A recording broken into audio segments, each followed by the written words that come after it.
All right. And we're here with another one of my episodes of NFO, also known as No Fucking Offense. Sorry if that offends you. Really not.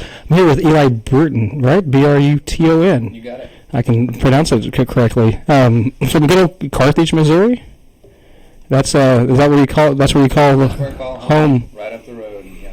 So, where are you originally from? I mean, born, raised. I grew up rural outside of Carthage. I went to Avila Elementary, which is a town that it's really not a town. It's an elementary school, and there's the population sign says 150 people that are lingering.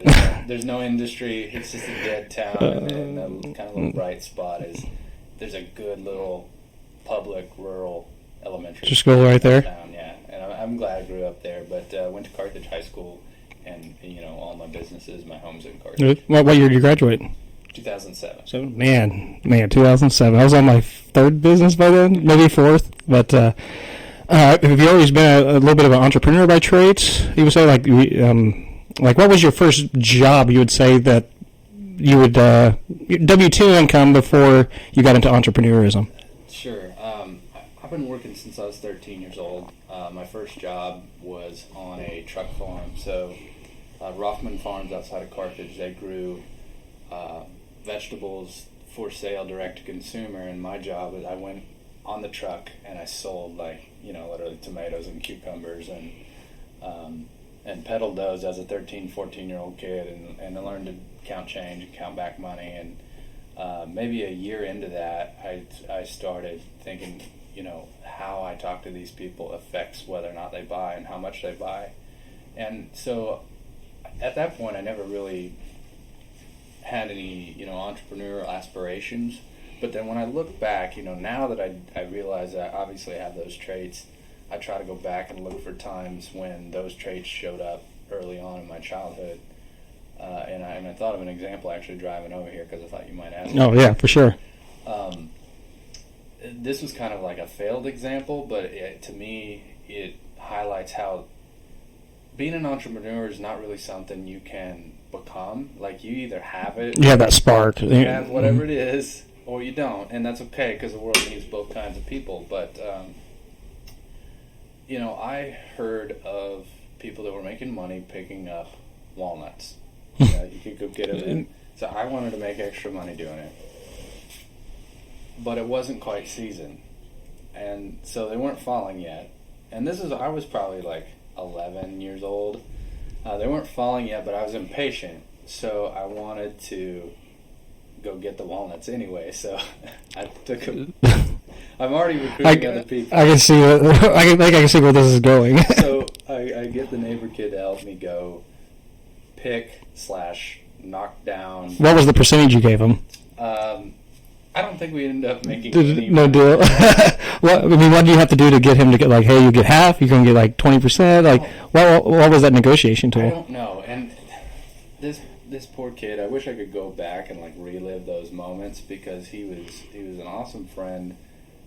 But when I think about it, he did whatever I said. Like, when we went to play basketball, I just told him that I was Michael Jordan, he was Scottie Pippen, and he was cool with that. And so I think he was cool with that role playing job. Yeah, he was cool with it, and he still had fun, and we did those things together. But I probably, in some ways, was not a great friend because I just told him this is what we're doing, and you're doing this thing, and I'm doing that thing. But I don't remember what I used to con him into go getting walnuts. But we were both climbing trees, picking them. Picking them all. And the outside of walnuts, when they're ready, they're all black and they just fall off. But they weren't ready, so they were green. So we got our pocket knives and we're trying to cut them off there. And as I start to figure out this isn't obviously, there's no way I'm gonna get money out of this. I was but our hands are completely stained. So I had this idea maybe we can use this to make stain. And of course I go and I pitch this to whatever adults were around, and they're like, dude, stain already exists and it's cheap. But at every turn I was looking at how do I force this into something that works and makes sense. And I think that's what separates an entrepreneur from a business owner. And both are important, but not all business owners are entrepreneurs. That's correct. Like I'm a horrible business owner. I will own that to this day. I'm a horrible business owner. I have to recruit the right team to help me run and operate a business because those aren't my strengths. I'm pretty good at creating them, and I'm pretty good at forcing something that is productive one way or the other. And I think back then that's what I didn't know it at the time, but I was trying. Like I wanted to do this thing, so I was looking how could I pivot or shift to turn it into something real. Once I was discovering that my original plan wasn't working. And I think entrepreneurs, they either set their eyes on a target and they make it happen no matter what, or they realize like I still want to do something in this space, and they're good at shifting and pivoting and still making something cool, even though it may not be what they set out to do. And it's but you can also see the vision shift, so you're able to move with that. Right. Like every one of my businesses I've had, I've always shifted before the market changed. Because just it's an energy feeling. Like you can see it. It's hard to put into words. Like you can see a shift. Like one of my very first things of actually creating a hustle, like going out and trying to get. I remember being 10, 11 years old, and our AAU basketball team, of course, we're qualifying for AAU nationals, and we needed to raise money. I just got out the phone book and started looking for people my dad knew and calling them and asking to sponsor like $50 or $100. Just going out and doing it. And I've been laying out right there in the bed and just going through the phone book and just fucking calling them. Hey, this is what we're doing. We're trying to get this. We're trying to get some help. How old were you then? Man, 10, 11 years old. How many 10 or 11-year-olds today, let alone back then, would just cold call adults? I have no idea. To me, it's natural, because that was part of the reason. Like, there was a chance that we weren't going to go to nationals because we didn't have the money, and I'm just going to fucking ask. I'm like, my grandma taught me that because my grandma was a realtor for 40, 50 years. I mean, she was the pants woman. She sold $1 million. She was part of the $1 Million a Year Club in the 1970s selling real estate. She worked next to men. Like, she owned her industry, what she did. Like, she was just good at it, and she just taught me, like, you'll never get it if you don't ask. Like, that's the number one rule. So I always try to incorporate that, and doing that was my very first real memory of trying to make something happen.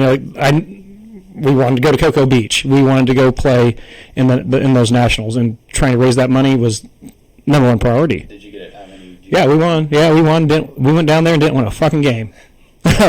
we fucking lost. We came 56 in the nation that year, but it was worth the experience. Yeah, well, we share that too. I'm a basketball fan. Grew up, in grade school playing basketball, and it was the only sport our school had. And now my son is in the same age group, and he doesn't go to a rural school, and he actually goes to a private school, and it's really funny because when I look at the difference between these private school kids, which have immense amount of opportunity, versus these rural kids who it's like, I got basketball and farming.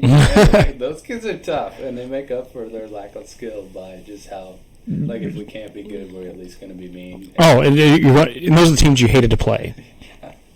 For sure. I mean, we were a bunch of, they consider us a bunch of farm kids from Southwest Missouri coming up here playing basketball in Kansas City. It was like me, 1 year, me, Stephen Brigham, Harley Shriver, Matt Friend. Man, who all was on that team? I've developed my friend group through basketball. I love the sport because of how I grew up. My dad was a high school basketball official for almost 50 years, and growing up in gyms and stuff, and seeing how basketball has been a good impact on my life. Even to this day, I still pay the dividends off the network of people that I've created in those in that industry, in that environment, and that's the reason I love basketball itself. I've been playing about 3 days a week, pickup ball. Are you playing over there with Marquis? Yeah. Oh, Marquis Cheney. Yeah. He was the very first person I looked up to as a basketball player growing up. Going over to the Christmas tournament in Carthage and watching him and Marcus Burns play. Yeah. And there's a video of Marquis dunking on the guy that he shares every now and then on Facebook. Yeah. He does the crazy sideburns. Yeah, we were there that game. Like, I remember watching that live and looking up to Marquis and actually just seeing it. Like, I always loved to go watch Carthage play because of that. Yeah. Well, and what's funny is, he's 42 years old, which he points that out anytime that For sure. you know, hey man, I'm 40. But he still has that role. You know, it's just a pickup game. Everyone meets and plays, and there's no leader, no one's in charge. But yet, like Marquis is. He has that presence, and you know that still carries over. But he's a good dude. Yeah. So growing up, you know, basketball. That's the reason it's been a very big blessing for me. Like that's the reason right now, you know, the Kobe deal is a real big hot topic, and you know, he did make a big impact on a lot of people's lives. I mean, he allowed people live in the imagination, pretending to be him, like paid, you know, the hard work and everything he did put in. I mean, yeah, was there some questionable stuff in the private life? Yeah, I won't get into that argument.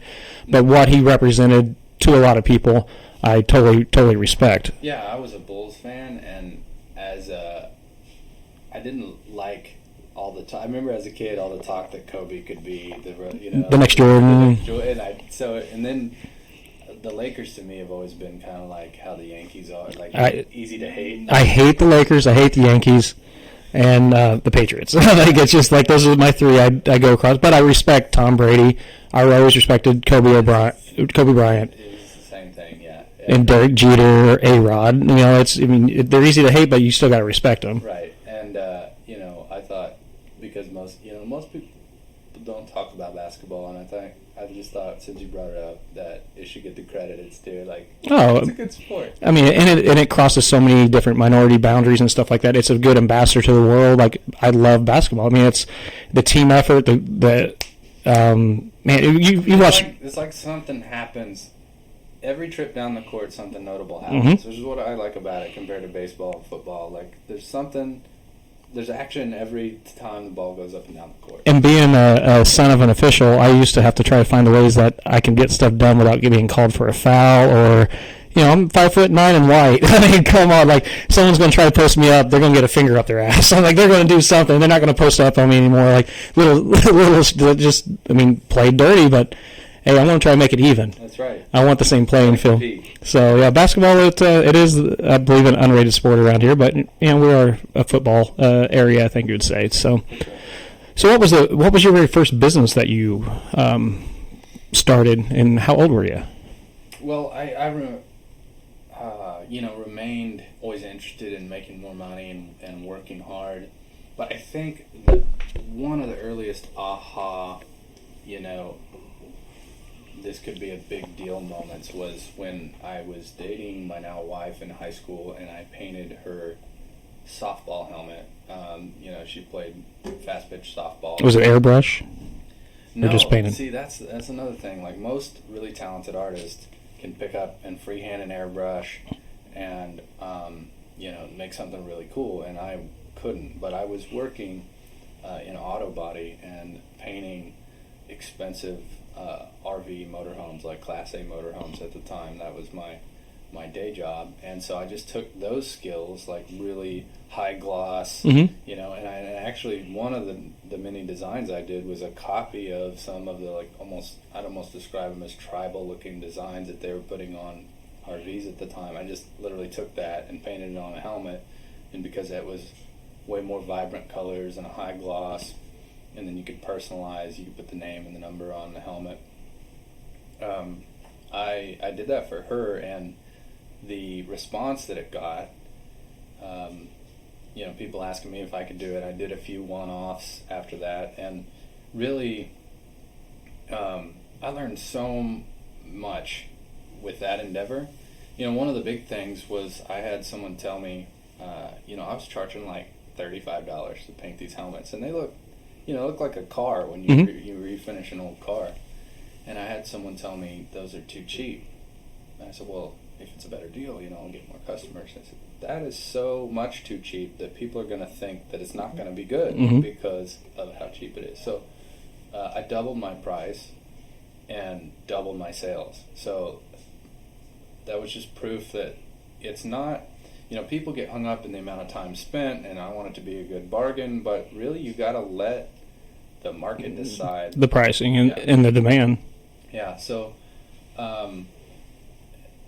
again, if I would have, and this is, that post that I made that you may have seen on Facebook recently, I talked about this. That was just a fun little thing I was doing in my hometown, but it wasn't until I leveraged it using the internet, that it became a big thing. But one of the lessons that I learned was the price. The other one is I learned that too many choices can undermine sales. So I set up a table with I went and got a banner made, and I don't even remember the name of the company originally, but it was really long. I remember the URL was I must have been run off like a 6-foot banner. Oh shit. And so I put out 6 helmets as examples, and I noticed that, and I made a point: custom helmets, paint anything you want, within my talent scheme. I couldn't just airbrush characters and stuff, because I'm not a talented artist like that. But I noticed that people almost 100% of the time would say, "Can you do that one but green?" And instead of Ashley, make it say Kelsey. That's all they wanted. They wanted to pay full price.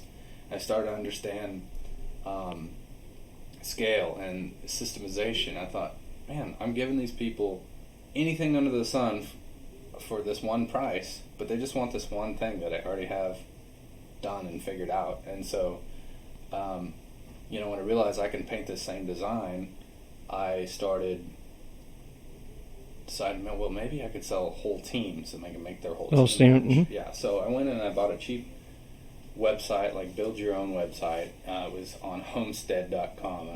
That's a long time ago. That was a throwback. Yeah, I think that was most stuff on dial-up almost. That's the era that Homestead. I think Netscape was still being used. Yeah, that was kind of, and I built a website, and it was just as crappy as you would think it would be. It had brick. You remember the fake brick on the inside? Yeah.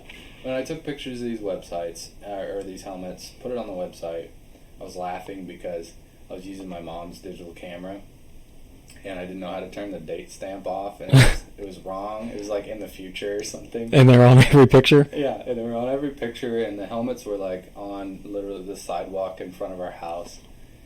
All of the things that most people would say, I can't do this because I don't have the right camera, I don't have the right backdrop, I don't have my own shop. These people wouldn't have gotten started. I just didn't know any better. It totally wasn't. You're looking at the positive. I'm going to take. At least I got the pictures up. I got. Yeah, you got to think I'm a 18-year-old kid, and I did a helmet for, $35, and then I saved up $150, and then now I've gotten 6 orders at $90 a piece, and all of a sudden I've got several $100s. So I build this website, and I go, I Google how to get more visitors on my website, and one of the obvious things was pay-per-click ads.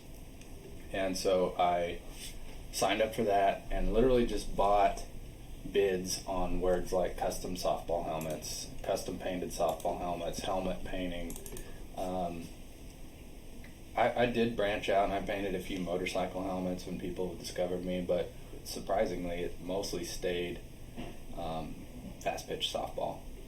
And right out of the gate, I want to say 2 days after I launched it, I got a call from a traveling softball team in somewhere on the East Coast. It was a big city. I just remember being holy crap, And I signed up for a Magic Jack phone. Do you remember that? Isn't that the another landline over internet? But you could plug in just any phone, and I put my phone number on there, and I remember distinctly, this was a kid, and it was my bedroom where the phone would ring. I remember faking a deeper voice, so I would sound like you're older. That sound like you're older. Yeah, sound like I was older, and that I wasn't a kid in my parents, in the bedroom at my parents' house. But anyway, I took an order, and I quoted $115 a helmet times, 15 players on the team. So do you make a whole package price then at that point? It was still about the same price. And what was really funny is the guy said, okay, and I said, well, just ship me the helmets and I'll paint them. And he said, oh, you don't sell helmets? I just assumed you would sell me the helmet and then paint it too. And I said, well, let me get back to you on that. And so I went to Walmart, and this is a pure stroke of luck. I get there and all of the softball helmets are on clearance for $3. So I get like 6 shopping carts and put all of the helmets in there. Take them all home, buy them, call the guy back up, and I said, you know what, I can provide helmets. And I think I charged him like $15 a piece. For the helmets? For the helmets that I had just gotten for $3, which is pure luck. Like, I was just going to go buy them for full price and sell them to him for the same stuff, so I looked like I could do buying at a job or selling it, like, or I mean, buying it then selling it at a job, but just getting a better pricing. Yeah. I wasn't even, my intent was not to mark them up and make money, but because I lucked into it, then it clicked. Why wouldn't you go buy helmets at wholesale, make money on the helmet itself, then make money on the painting service? And so, boom, I've got like a $1,500 order, paint them all up, like box them up with newspaper and bubble wrap and whatever I could scrounge, send them off. And I started getting orders like that, and here I'm a 17, 18-year-old kid, and I'm getting weekly orders that are, $1,500 profit, not gross sales, but profit. And I'm painting these all out of my parents' 2-car garage with the door cracked. So not the proper ventilation. No, nothing was right about it. In fact, that's what ended up derailing that whole thing. I eventually ruined too much of my parents' property. That you had to you stopped doing it. Just kind of stopped, and but it was the thing that entrepreneurs are chasing, even though sometimes, especially now that entrepreneurship is like kind of popular and everyone associates it. I mean, the term is popular. The actuality of it, I think, is not. Right. The term is, and then you see it, if you're self-employed, you see these ads on social media where they're targeting to target you, and they're trying to sell a lifestyle that they think entrepreneurs have, which is, Rolexes and fancy sunglasses and them posing with a private jet. And so people think that that's what you're chasing as an entrepreneur, but real successful entrepreneurs love the chase. They don't care really about. I've self-sabotaged myself not knowing it because I want to rebuild the chase of something else over and over again. Like my problem is getting bored. Yeah, and you don't realize it. And people that, if those things matter to them, that happen to not matter to me. I don't want to own many things or have many things. The folks that are chasing things are very rarely successful as entrepreneurs because they only love the reward, they don't love the chase.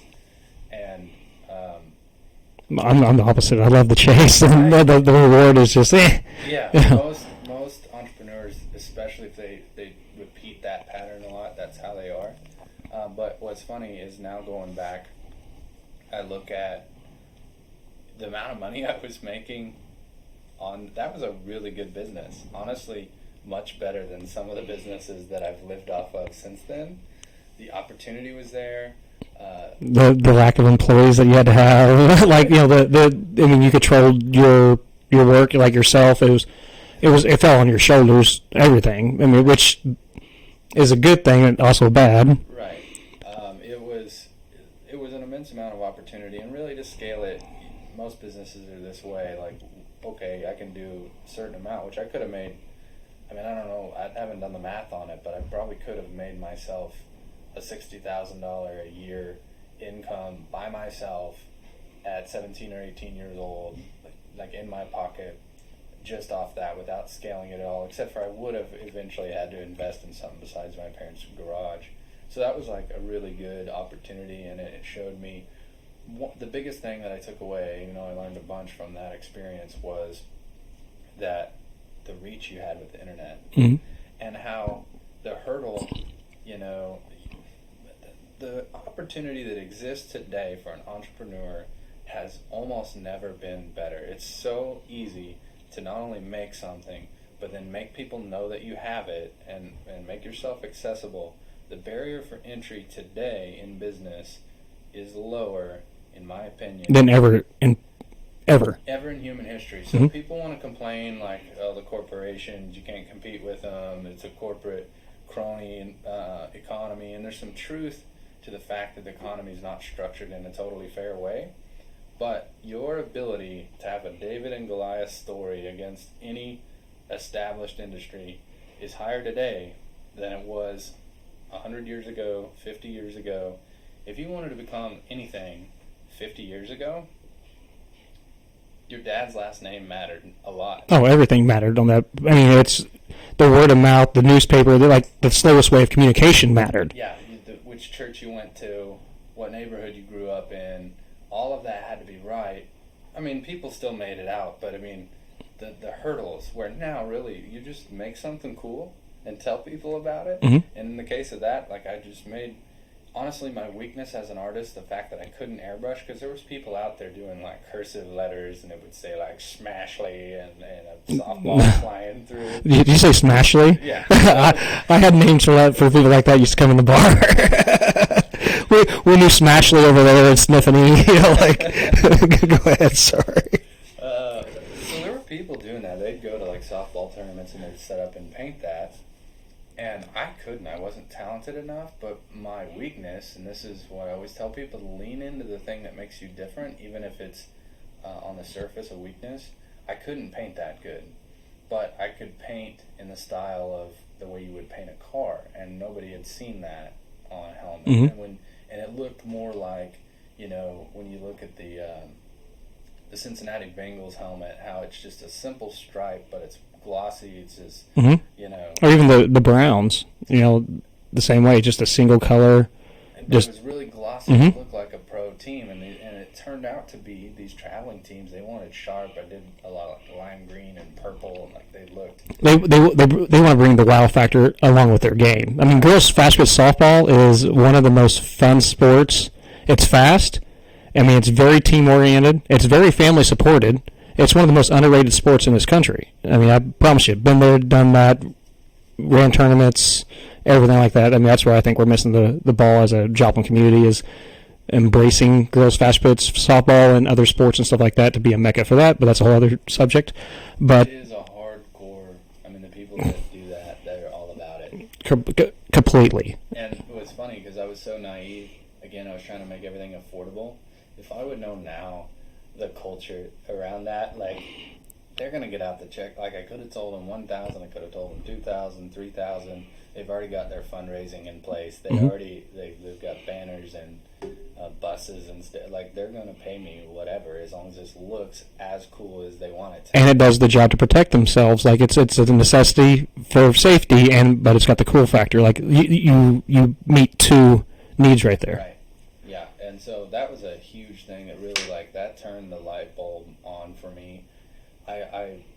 There's a couple more pieces of the puzzle, but shortly after that, I pursued a career in law enforcement. I spent 5 years as a cop, and so at Carthage, or Carthage PD as a patrolman, and so, but that still was burning in the background. I was constantly thinking in terms of ideas and what would become my next big game changer for my life idea.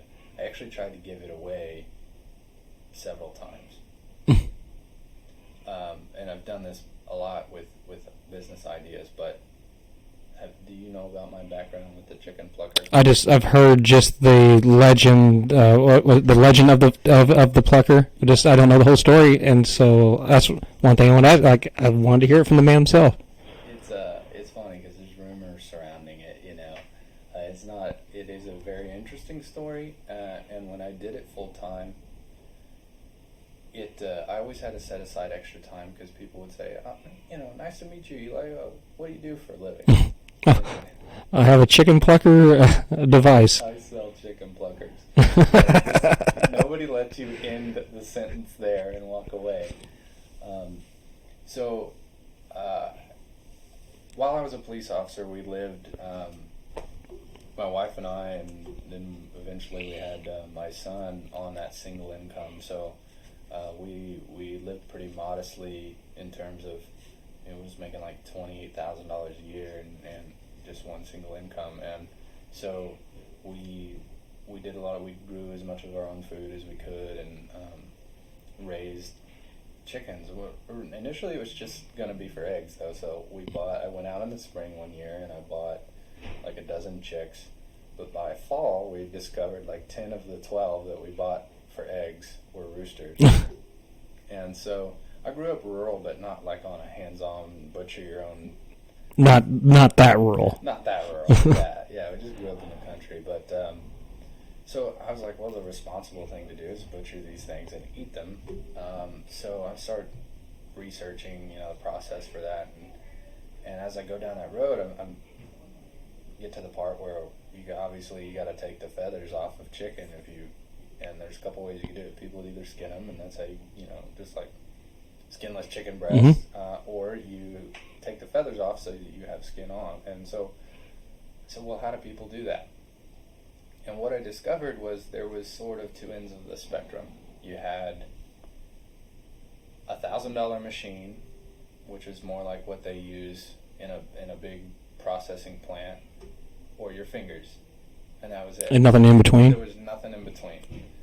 And so I'm even on 10 chickens, I'm like, do I really want to pull every feather out? I would vote for no. Yeah, I didn't want to. But more already, those entrepreneurial juices, there's got to be something out there. And I try to find every search term, everything that would help me discover there's got to be something other than a $1,000 machine that does this. Because I'd already watched those big machines, and then essentially, if you look up a chicken plucker tub machine, this will tell you the only ones that were out there. And there's big rubber fingers. You put the chicken in there, it looks really crazy. It bounces all around, but the rubber flexible fingers just pulling the feathers out, basically like human hands. Yeah, basically, it uses motion. And I thought, if that works, there's got to be a smaller scale thing that works. And I didn't find anything. The closest thing I'd found were like people who had done a few DIY versions. And so I made a homemade one and took care of those chickens. And for years, I spent, like I said, about 5 years as a police officer. When people would say, it would be a good business, just small talk, I gave that idea away countless times.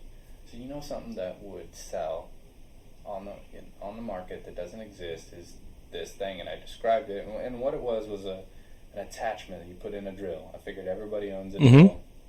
So it was like... So it's like a DeWalt or Cobalt. It's just a regular battery powered, or is it like a... Either one. I mean, usually corded because you're going to be at it for a while. Yeah, but people use both. So you just have to use chuck tool, put it in. Yeah, you just chuck it on there. It had a shaft and it came out. If people want to look it up, it still exists. I sold that business and it's still owned and operated by a friend of mine that was really interested in the business, and he bought it from me.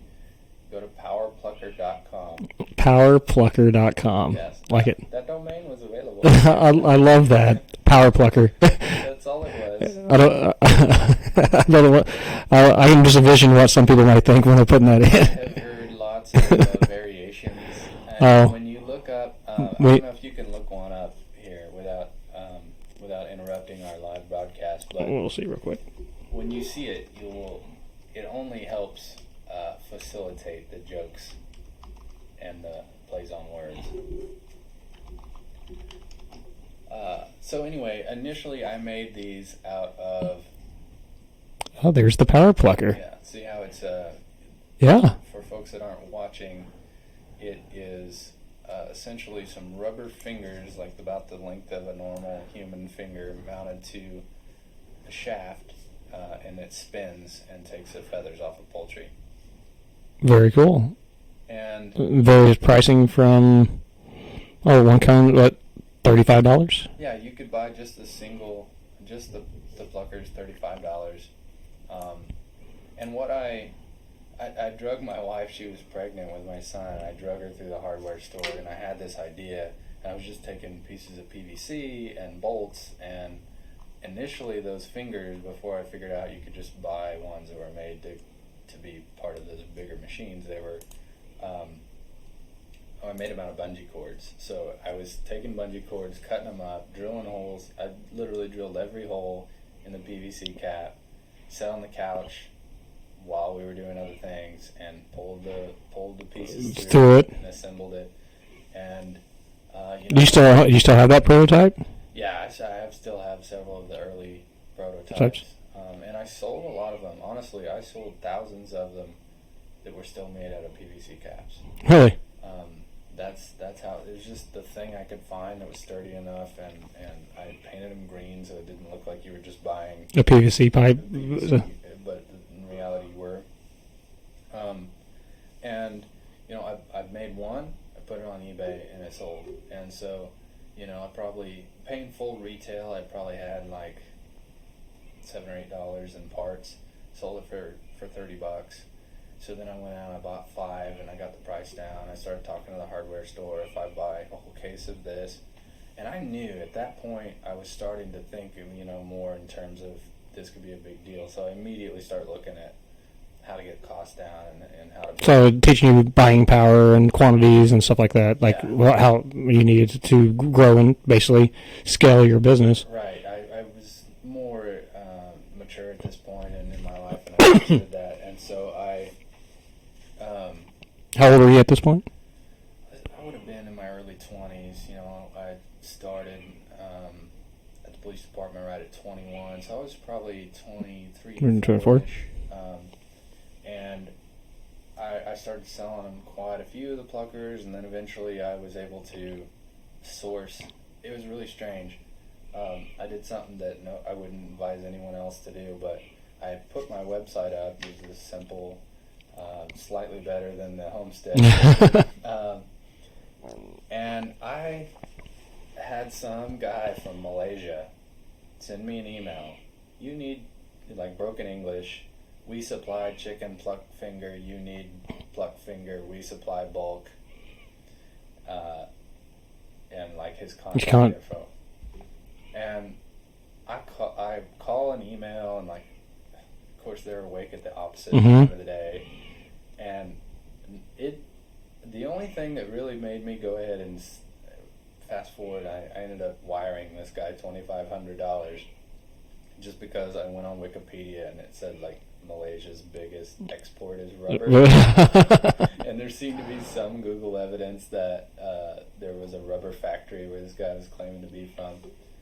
He sent me pallets of this main component that I needed for the chicken plucker, and they were so affordable and much more effective than the way you were doing it. The way I was doing it, and that was a big turning point. I could make hundreds, thousands with just the first batch that I had sent over, and I learned from that the process of importing and paying import tax and having a broker bring in a shipping container. I wasn't buying the whole container, but you're basically buying part of it for your stuff to come into. Yeah, and so that was a huge learning opportunity there. But as I was selling more and more of them, I got an Amazon account. I'm selling on Amazon, selling on eBay, and I noticed probably anybody that's shopped on Amazon has seen where you go to buy something and it says frequently bought together. So if you were going to buy this microphone here in your studio, it might say this stand is frequently bought with it. Well, and then this camera with this, it try matches everything together. Right, and then I'm sure it's just the algorithms from what people are ordering, and it's kind of suggesting, hey, you might need this thing. Well, I noticed that with my chicken plucker, people were buying drills, a chicken killing cone. I didn't even really know about them, even though I'm now I'm in this industry, in this space. I didn't know what that was, so I looked it up. And is it something they put over their head, and that's how I envision? Yeah. I don't know exactly what it is. I'm just envisioning what you just the name of it. We're getting ready to test the name of your podcast because there may be some with this part of the process. But so what you do is you grab a chicken by the feet while it's fully alive, and this cone, imagine roughly the size and shape of a road cone, a little bit bigger hole in the top, but mounted upside down where the small part of the funnel's down. And you grab a chicken and you put it into it, head down, and it's actually a more humane way. Everyone, and trust me, I heard every chicken butchering story there was, and amazingly, a lot of people, a big percentage of the population, either had witnessed chickens being butchered or they remember their grandma doing it when they were a kid. A lot more people have been exposed to that than you would think, and so stories with running around like a chicken, head cut off. That's all true. But a killing cone is actually a more humane way to do it. You put them in there, and it holds their wings in so they can't flap around. Mm-hmm. And rather than cutting their whole head off, you cut the main artery on the neck, and they bleed out. Kind of, it's a more merciful way to do it, and they don't flop around. And from a production standpoint, they don't break their wings and Mm-hmm. damage all of that. And I noticed that, like, the cheapest one of those you could buy is like $65 up to $120. A stainless, basically cone with a hole in the top. And I start researching, like, why do they got to be $65? That seems like a lot. Yes. Well, most of those were all made to be in inspected processing plants, so they had to be a certain kind of stainless, made Mm-hmm. out of expensive material. But again, my customer base was people that they're going to do this a couple times a year, anywhere from 5 to maybe 200, 300 chickens for, some small communities. We had Amish people and people all over the country that use that product. They didn't need it, they needed it to not necessarily rust, but it didn't need to be that that highest standard. right. Mm-hmm. So I went and then I bought galvanized metal, like what air conditioning duct Mm-hmm. is made out of. Didn't clear coat it, or No, did it treat it anyway? galvanized really prevents most The rust, rust. and it doesn't need to be stainless because you're not running 1,000 chickens Correct. a day through it, and they could just make sure it was sanitary before they started using it. I didn't have, a real way to bend metal, so I remember being out in my backyard in the first house I ever bought, and there was an old clothesline, and I cut a triangle piece out, and I tested it with cardboard, and I was bending it using my clothesline pole to get it to shape it. I literally made the first 10 or so I sold just like that. I made them around and then welded up the back. And over time, I figured out I could have them cut. I could have somebody roll them. But even still, to this day, Bill, who bought those from me, he welds them all manually and sends them out. And those became almost just as big of a seller. They sell As the plucker itself. Yeah, they sell it as a kit. They sell it separately, and then some people buy whole 10 packs of those things. And How often do they have to replace the one that's galvanized versus stainless? it's pretty much a they have lifetime time? product. Yeah, I mean, They don't use it enough quantity enough going through it yeah, to justify the difference. yeah. For those big outfits, professional butchering plants where they might have a row of 20 of those, if they had to replace them a couple times a year, it would justify the cost of the higher material. But a lot of people were going out 2-3 times a year. They were pulling those out of storage. They could just wash them real good and put them up, and they would last forever. So it filled the niche, and they were like $15 instead of 65 or yeah. And so, but the margins were still good. It didn't have that much material in it, so it was providing a solution that was great for the customer. It was good for me. It was a high margin product. I could take the chicken plucker and kind of like stuff it down in the cone, and then easy shipping and stuff. easy shipping, and that turned out to be. I made a very comfortable living doing that, and I was product development, I was shipping, I was manufacturing. HR. Yeah, and it's funny because, I want to tell folks that have an idea that they've been sitting on, that you can't go out and listen to 9 out of 10 people. They'll tell you your idea is a bad idea. Or every bad reason not to do it. Right. Instead of every good reason why you should. Yeah, and so the things that I heard about this idea was, well, how many people really need that? Which is, it's true. It's probably 3-4% of the population are literally going to butcher their own chickens. But when you get 3 or 4% of the population of every town, which I would estimate it's probably that high, believe it or not. Yeah, even if you use 1% of our population, that's 300,000 customers. It's a ton. And so you had customers just in the U.S., but we had them all over.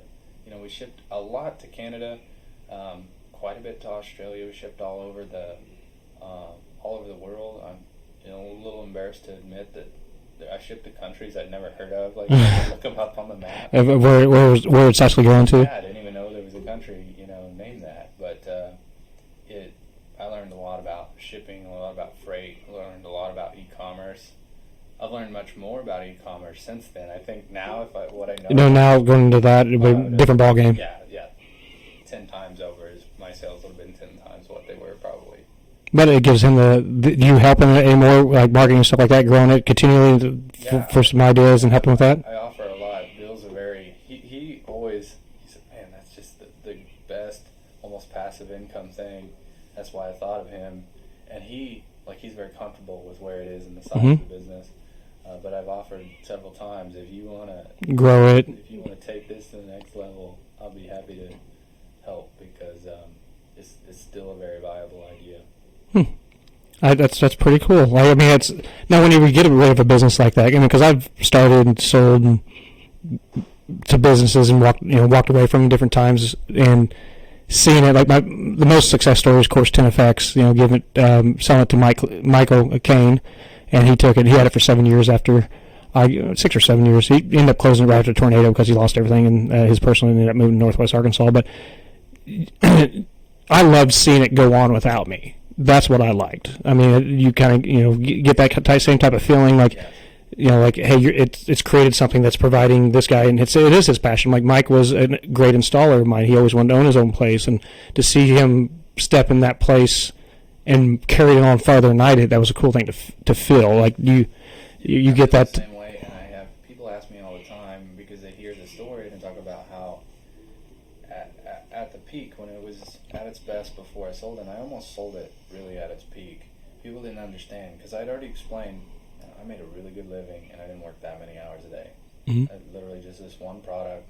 My wife eventually took over the shipping, and there was just a pile of outgoing boxes every day, and that was our income, and we could decide to do whatever we wanted with the rest of our time. And that's a cool feeling right there, like to build that.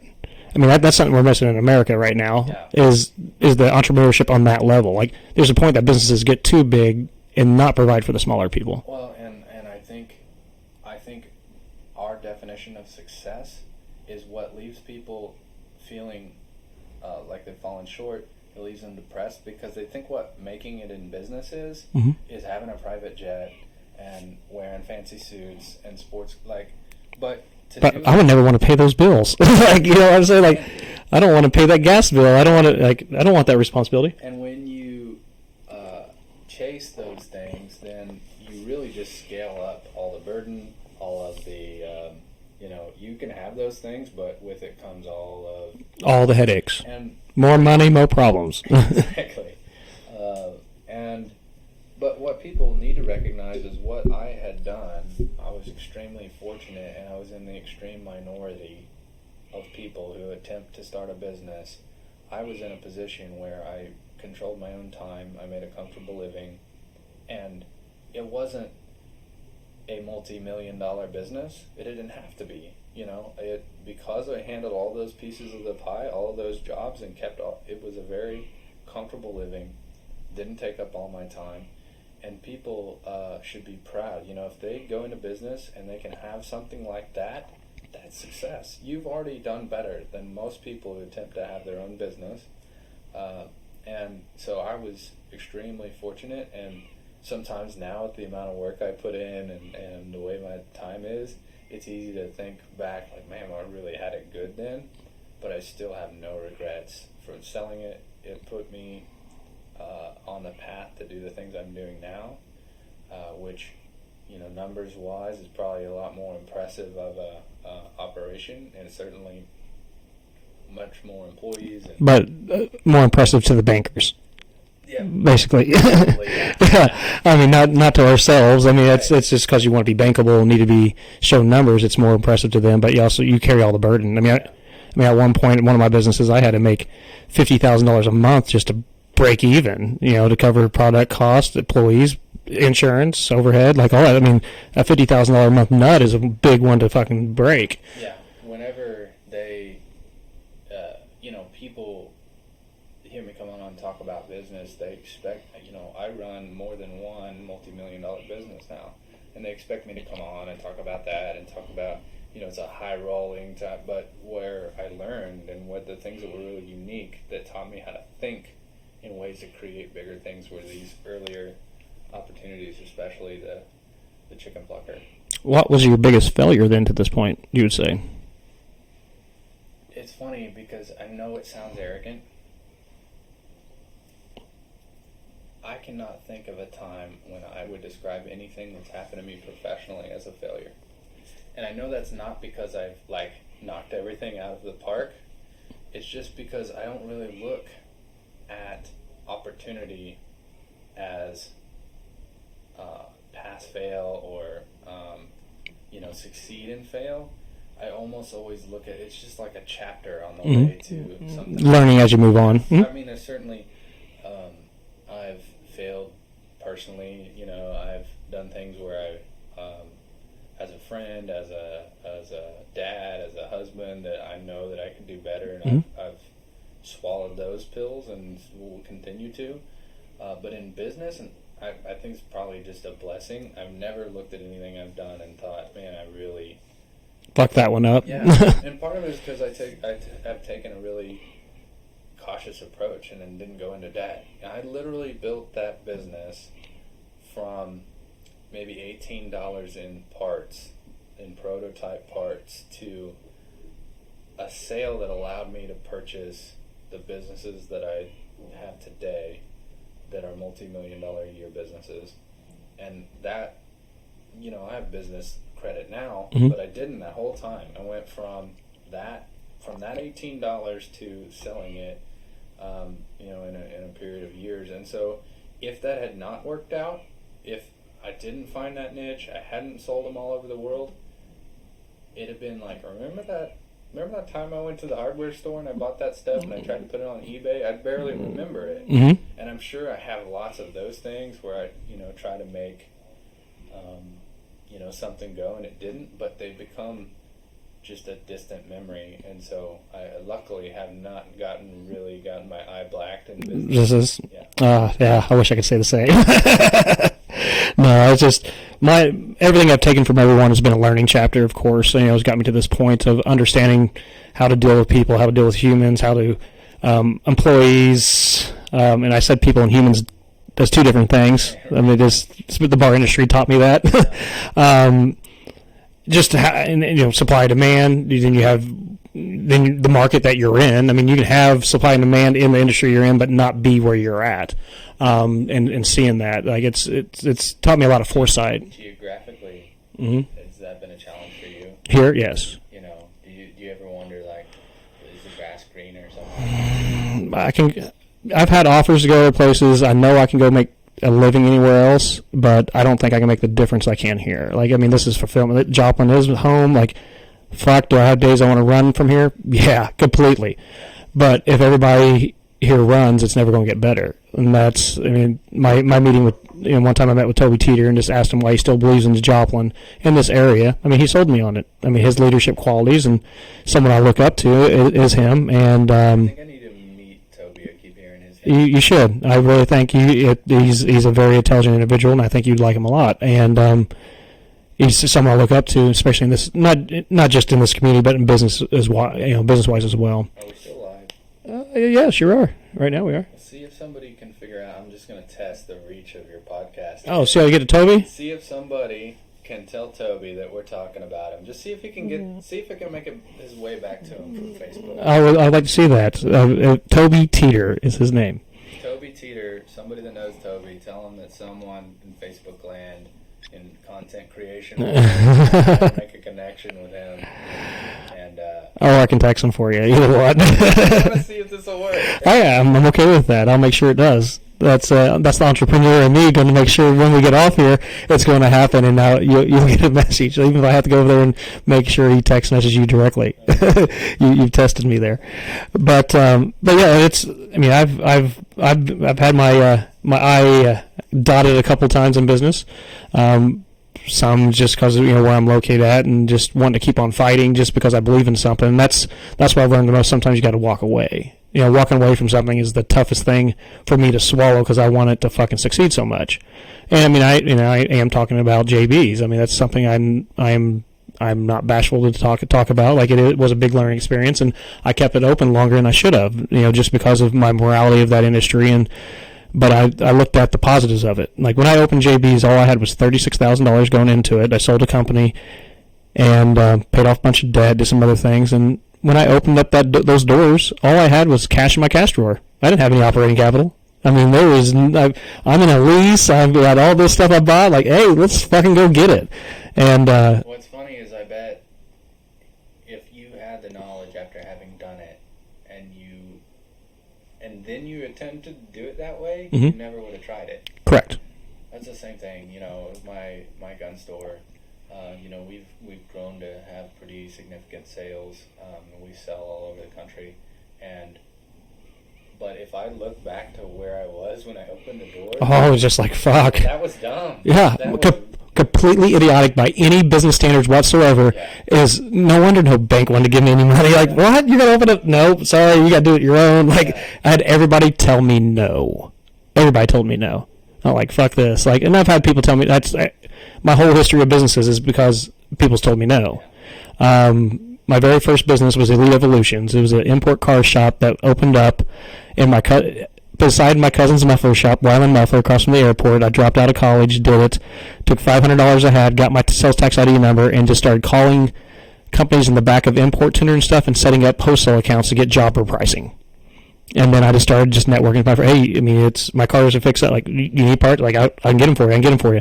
At one point, I was one of the biggest distributors for VIS Racing in the Midwest. I mean, I sold stuff to Humble Performance, Tokyo Image, 407 Import. Like, and it was right before Fast and Furious came out. Oh, it was good timing. Oh, it was perfect timing. I mean, reminds me, my dad started breeding golden retriever dogs right before Air Bud and Homeward Bound. Talking about timing. Yeah, so timing. It's the same thing. Yeah, Fast and Furious. And that, I mean, every one of my businesses has been about timing. Like that, I can't go redo that business and that experience now in today's marketplace. Even though how much I enjoyed it, it'd be dumb for me to try to open that up in today's conditions.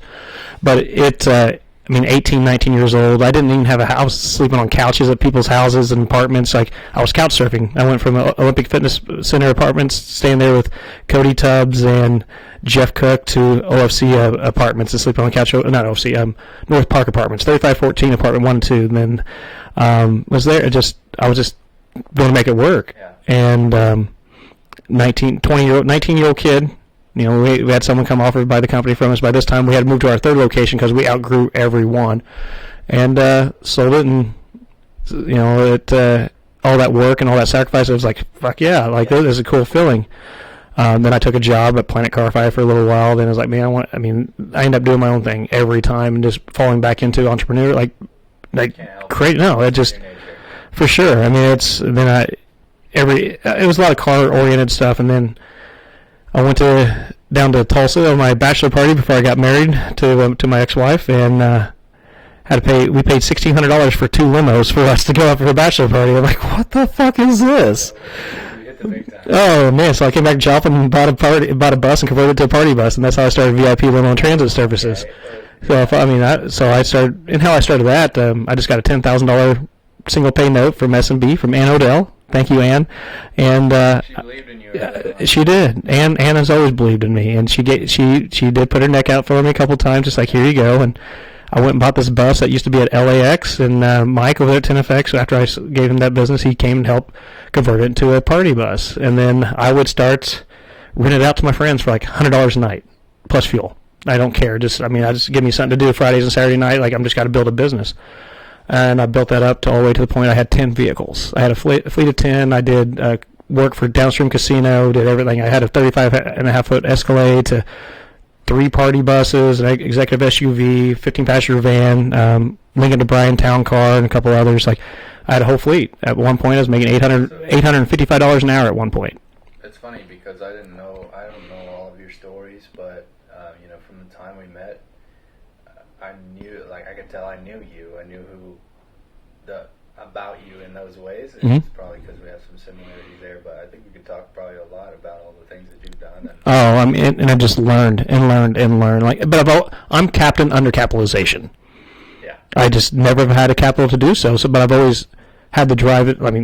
I'll figure it out one way or the other. Yeah, it forces you to innovate. If you go in with all the money you need, you don't figure out ways to be more innovative. Yeah, there's a restaurant I know that's open here in the four-state area. It's not in Missouri, but all the money thrown at it, and there's no sense behind it, if that makes any sense. Yeah, there's a lot of those, Mm-hmm. and they come and go, and that's like, with my restaurant, Which is cave gang pizza, by the way. Like, it's one of the coolest little experiences. Like, it's so clean and so neat of a place. Like, you utilized an old building that was it was a service station, correct? yeah, going back from well, really, there was an old trading post all the way back to like 1910, but then more iconically, it was a little gas station with garage in the 50s and 60s, and we have some pictures of it from back then.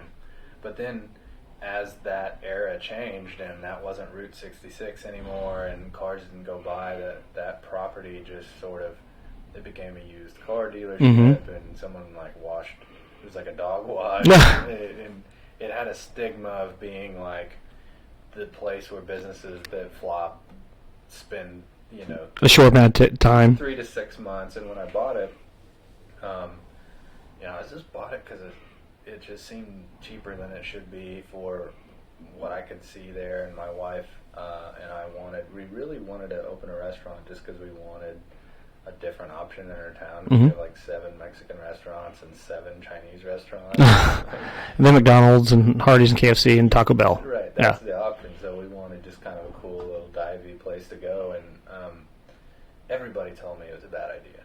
And they weren't really wrong, but so places try to go in, that's not a great location, they go in and they fail. And all of that's true, but I know we're going to go in and we're going to have to make it. We don't have a choice. Like, we put our money in, it have to make it work. It has to exist now. And so, from my aspect, I love the location of it. For me, as a business owner. And it's turned out to be true. Now, it still has some challenges. You don't get as many where's this pulling in? But most of the time they're coming there because it's their destination. Like, they want to come to you. Right, yeah, which is what we intended from the beginning. And, we had to go before City Council and ask for an exemption to the zoning to be able to do it that way. And to do that, they send out a notice to everyone within 300 feet or whatever it is, and they can come and speak against it at the council meeting, or planning and zoning, whatever. Right, and so I was really worried. I'd already bought it, I'd already bought the property, and it was only worth what I paid for it unless something changed, like I wasn't, I had to go, I had to get this exemption, and the exemption was so that we could serve alcohol, and I knew that if we didn't have beer, this little pizzeria was not going to be a thing. And so I was nervous about how it would turn out, and there were like 3 or 4 people that showed up to speak against it. So I had come up with a PowerPoint. I had to ask City Council, like, can you let me put this in your computer? And like, I was going to paint the picture of what I wanted it to be, because all they heard was somebody bought this place next to in their neighborhood and they want to serve alcohol. So obviously their thoughts go to the worst. I'm guessing they're older folks, probably? One of them, he lives right across the street. I won't give away his name, but turns out he's a super cool guy, but he has several kids, and he's just thinking the place directly across the street is going to serve food. He's like, which I can understand his concern. I mean, totally. But it was funny because he sat through my whole thing, and I told him, this is how I picture it, and yeah, it's going to serve beer, but if you've ever been to Pizza by Stout... Same thing. Yeah, heck, all the families coming there after church and got the cinnamon rolls, the buffet, and a 24-ounce. Yeah, exactly. So, I kind of paint that picture, and I'd even shout out to Trevor Smith from Net Fishes. He had just gone out on his own, and I paid him to like make some renderings of what I thought it would look like, and the kind of clientele and things that we would have, and I pitched it to the City Council, and that guy that I told you about, he makes his way up to the microphone, and he says, well, I came here to speak in opposition to this, but after hearing everything, it actually sounds kind of cool. So communication, he got to get all the facts and make to see who I was. I mean, he didn't really know me, but hopefully it didn't seem like a seedy, fly by night bar owner. Like all of a sudden it's going to be a strip club in a couple of years because they change the zoning. And so I asked to change the zoning fully, and what we ended up compromising on was a special use Permit. exemption. So it was like, I can do it as long as I own it. I can serve alcohol, but it doesn't allow The next owner, like they have to go through the same process again. Yeah, Mhm. they wouldn't. Which is fair. Yeah, I mean, it's totally fair, because Mhm. if you just said make it wide open, here it is. Our restaurant is completely surrounded by residences. We're the only commercial property on that block, and it wouldn't be very fair to them, if somebody, we make it wide open, and then the next thing is, it's a dance club, and then the clientele is different and it doesn't fit into their. and then it hurts property values. I mean, that does a lot of things. I do understand that special use type of zoning, and I do support that type of regulation through our government on that aspect. I mean, because his concern was taken care of. Right. Everybody won. Yeah, and what's great is you look around that neighborhood now, and slowly, one by one, all the houses have been fixed up. Mm-hmm.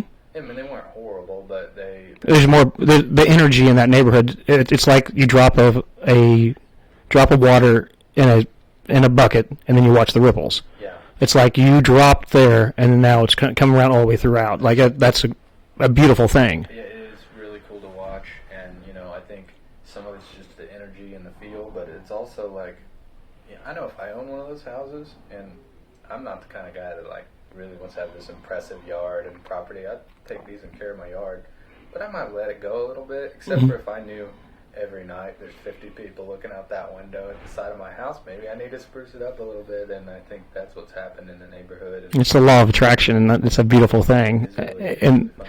and that's what I feel like I tried so much in Joplin. It's everything, all my investments throughout the years, and what I've tried and what I haven't tried. And just like JB's, I sold the building back. Man, when was that? It was last year sometime. But now that's going in there is going to be a brewery. Now, there's 3 people that's invested into that. It's going to be a big draw for downtown Joplin. It's a totally different, morphed into something that's even bigger than what it was before me. And to see that, it's really cool. It never would have happened, because if that would have, what was in there before? Before I bought Trios out, it was there shortly before. Before that, it was Robert Rice bought the property, but after it was just sitting there, after it was an Army surplus store, and before it was Watts Paint for years. Yeah, so you see those things in people's minds. That's just good enough to be an insurance office, or good enough to be, low rent office space. But then you make something cool in it once, Mhm. or something cool moves in next door, and all of a sudden the mentality of, can you picture that kind of vibe, that productive vibe, like what a brewery would bring to this area? I bet anything they wouldn't have felt like that was a viable place. Unless it was already synergy was already being built in that whole area. Yeah. I mean, it's cool to see. It's kind of surreal to walk past it, because I go down to Hubba's Hideout, like Alex Vessel. He has a business in one of my other buildings that's down there on 106 South Main, and to see him to live his passion now is even fucking cool. Like, I remember when I first bought this building and had to put $100,000 in it because it was just like a cheap piece of shit building on Main Street, Joplin. It's everything. Like, it's cool to see it being passed on. Like, there's no I wish I still had it. It's like, it's cool to see that. Yeah, exactly. There's no regrets that you did what you did with it. Mhm. And It was definitely a learning experience, Yeah. for sure. It was my very first learning experience with the city on building, and then how they enforce themselves and the rules, and what has to be talked about in communication with that to make sure that both sides are represented fairly. I think most people wouldn't even recognize that as a skill as a business owner, but that's part of it. Mhm. Being able to successfully navigate those waters. Yeah, because a lot of times when you're dealing with government, you're dealing with people who's just they're getting paid an hourly wage, and they have no skin in the game, but they're going to do just what they feel within their means. Yeah, no. It's not even that they don't have empathy. It's just they don't have the perspective. Correct. They've been assigned to enforce certain things, and lack the perspective of what it's going. It's a miracle for you to already make a business that works without any of that extra friction. And I think city governments could do a better job about realizing you gotta not provide extra friction. Mhm. Like, how can you Help them. roll out the red carpet? How can you take their hand and lead them to doing more positive stuff in our community? Like, creating small businesses is the backbone of our country. I mean, it is. We have to start voting with our dollars. Like, if you want Cave Game Pizza open, people need to come over and realize they need to visit your place and keep you open by voting with their dollars and not going to Pizza Hut. I mean, that's just and that's what we've gotten away from. We've been more inundated with marketing material than inundated with the information of like it's going to help pay for your kid's school or help pay for Susie's daughter's daycare, like something like that's where the dollar needs to go to, and educating them what their dollars mean. Yeah, and I've got to say I've been super thankful about the reception that we've gotten from our town, Carthage, a town that a lot of people would describe as hard to break into business. There's a lot of old thinking and old money. Yeah, but I think Carthage, its town itself, is a diamond in the rough. I mean, it's got a cool square, all the cool buildings from the Civil War era, like, is all still around. Like, it's just cool. Yeah, with my wife and I bought 3 buildings on the square now because we see that same vision, and we wanna. That could be, at least like Eureka Springs. Oh, for sure. A little destination, and we're headed toward that, but.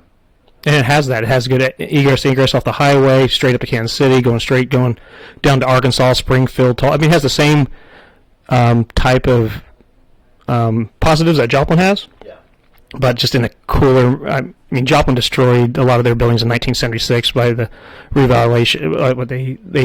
It was an urban development type of deal that they're trying to do. And they get away with a bunch of the cool buildings. I mean, heck, they did away with the Connor Hotel. Like, come the fuck on.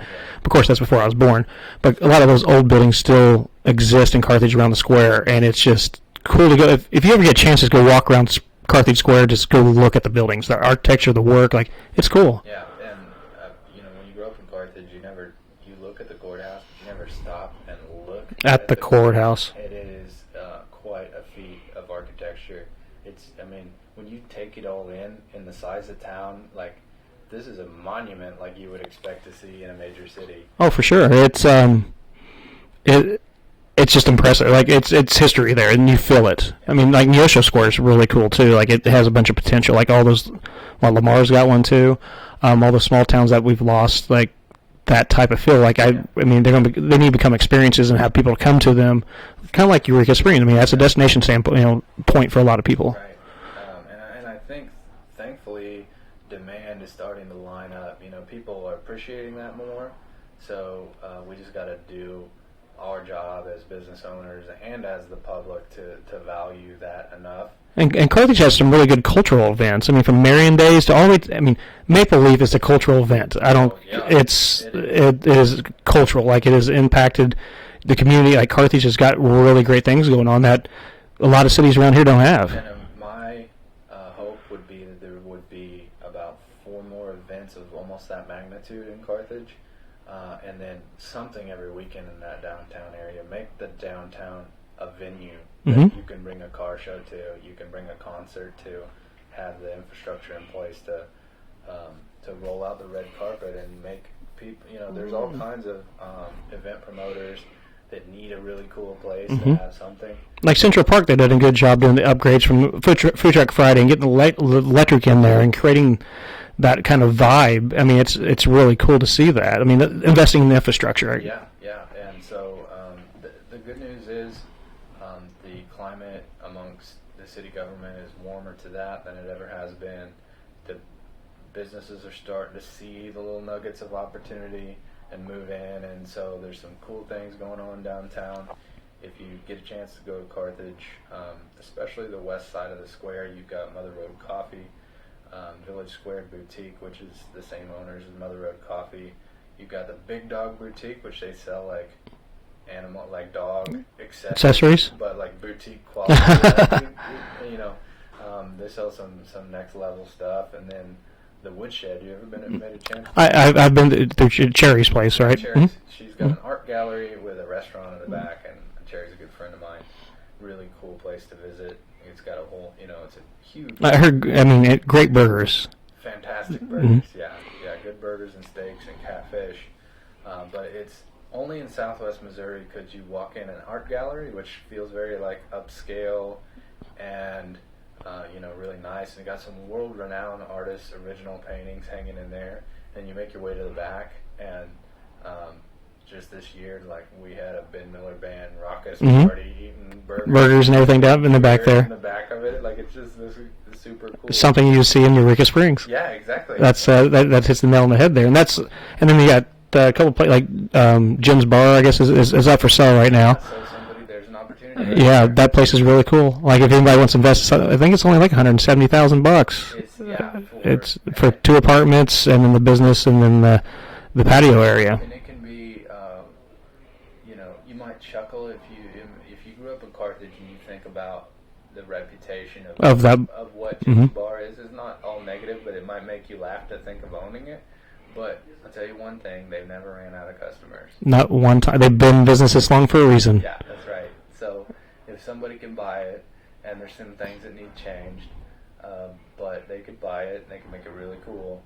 I mean, I think that's a diamond in the rough right there. When I saw that was up for sale, I mean, you thought about it, didn't you? I'd be lying to you if I said I didn't.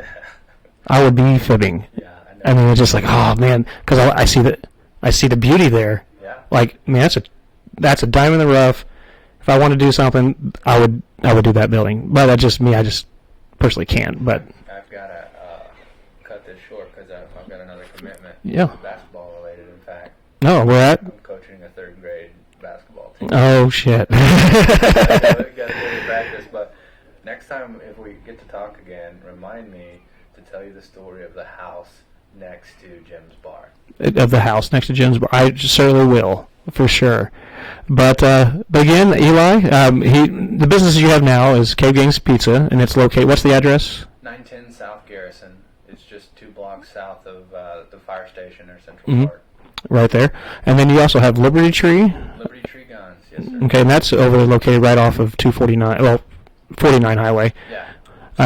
You just exit right there where Lowe's and McDonald's is, and we're right there on the right-hand side. All right, man. Well, it's been a joy. I actually like to get to know other entrepreneurs like you. Like it's like I had a fresher breath air today. Today's my birthday. I turned 38, and to be real honest with you, that's the reason I asked you to come today, because this is something I wanted for my birthday, is to have a conversation with somebody that, from the outside looking in, you are inspiration to me, and that's hard to find. Like, it's hard for me to find somebody to look up and to say, man, like that dude's doing it.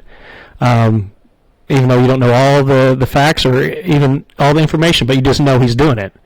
And so that's why I appreciate you coming today and talking with me. I sure appreciate it. I felt, the same way about you, and, you kind of got people that know John Buck know that's kind of larger than life. And I mean, I don't know who that guy is. And so it's been a blast. I hope maybe we can talk some more soon. Oh, yeah, for sure. Well, guys, I appreciate you coming on, and man, we went 47 minutes over my usually time. So, no, I love every bit of it. So, Eli, I appreciate it, and anybody else, we appreciate your time watching today. And this is my episode number 4 out of 52 for this year. So, Eli, appreciate it, and please go visit him at Cave Gaines and Liberty Tree. Thanks, guys. Thanks for having me.